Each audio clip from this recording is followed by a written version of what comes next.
اینم MVM اومده برای طبق معمول.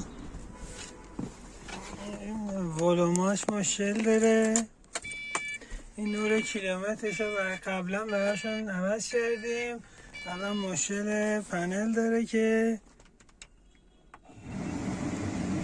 این وضعیت پنل کلا افتضاحه. کم و زیادش کردنش هم همینطور و نورش هم انشالله میریم که انجامش بدیم.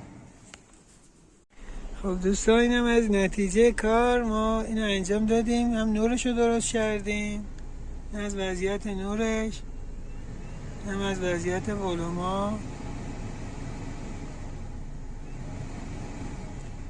اینم از وضعیت درجه، کم و زیاد کردن درجه که به خوبی انجام میشه. انشالله که راضی هستید. بله خیلی ممنون. خواهش میکنم، مبارکتون باشه. این هم که طبق کیلومترش هم که قبلا براشون انجام داده بودیم که میبینید چقدر تمیز واضح.